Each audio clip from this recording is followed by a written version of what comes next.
we're going to be talking about how to know whether you found a good, reliable auto repair shop or a service advisor when you take your car in for service or repairs. So these are a few things that I would look for when looking for a good, reliable place or a service advisor. So number one is you want to make sure you go to a place where they are honest with you and they can explain things to you in detail where you can understand it. So a lot of parts on a vehicle are things that a lot of people don't understand. Not everybody knows how an engine works, how a transmission works, what are the different sensors and different things that a vehicle has and how it works. So somebody that can explain that to you whenever they're recommending a repair or service is very important. So if they do recommend, let's say, an O2 sensor, an oxygen sensor, and you explain what it, and you ask, what does it do, or why is it important, or what will happen if I don't do this repair? If they don't give you a clear answer or an answer that you can actually understand, they're probably trying to rip you off or scam. Okay? So keep that in mind. Now, like I said, not everybody's going to understand everything that they try to explain to you when it comes to these kind of parts. But as long as they can help you understand the basics of it and how important it is, or if it's something that can wait, that's something you really need. So that way you know what you're actually paying for and if it's important or if it's something that can wait a little bit for you if you need it. Okay? So keep that in mind, guys. Somebody that knows how to explain something to you in a way that you understand. Number two, you want somebody that does not pressure you into buying things, okay? Now, even if something is super important for your car, if it's a safety issue, if they are pressuring you to buy, that's a red flag in my opinion, okay? And I'm a service advisor. I've been in the automotive industry for over 20 years. And I don't pressure any of my customers to buy anything.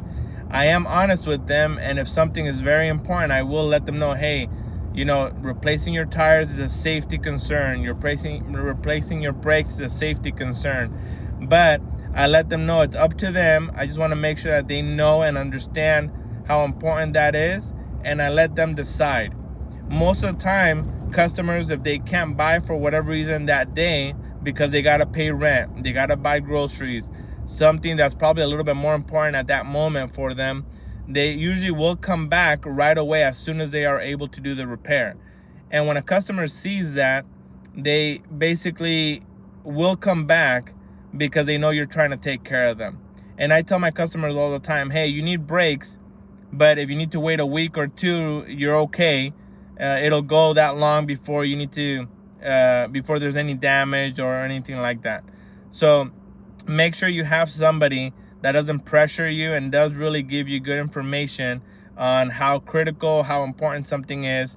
That way you know whether you can wait or not. And that way you don't run into any issues financially, okay? And number three, you want to make sure you have somebody that can show you what's wrong if you need it also.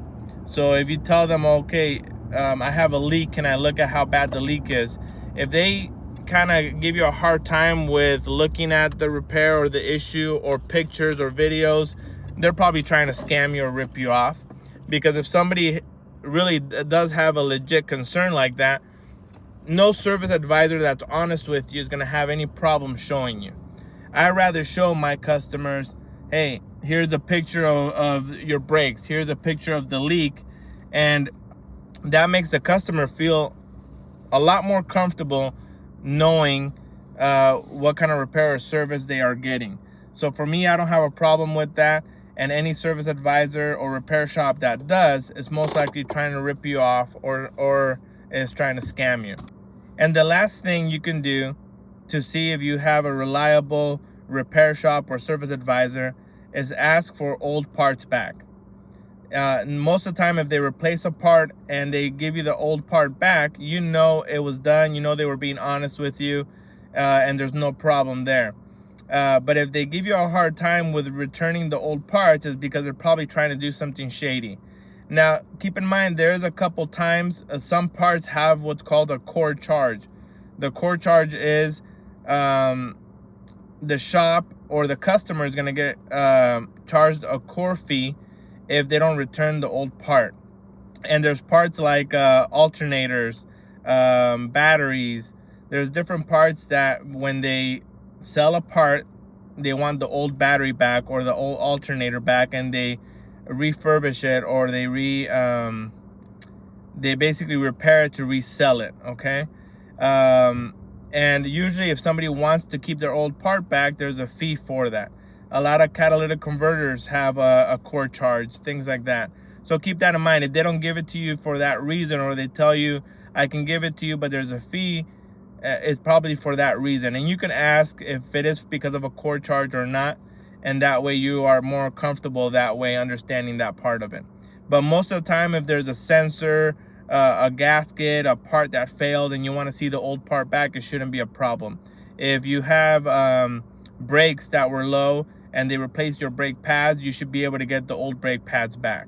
And again, sometimes it's just you getting them back to see them, and then you can toss them. It's no big deal, but at least you know that they were replaced. Again, if they give you a hard time or they fight that, most likely they're trying to scam you or rip you off. So again, guys, this is what I will look for to find out if I'm going to a good repair shop, a reliable repair shop, or if I'm working with a good, reliable service advisor. I hope this helps.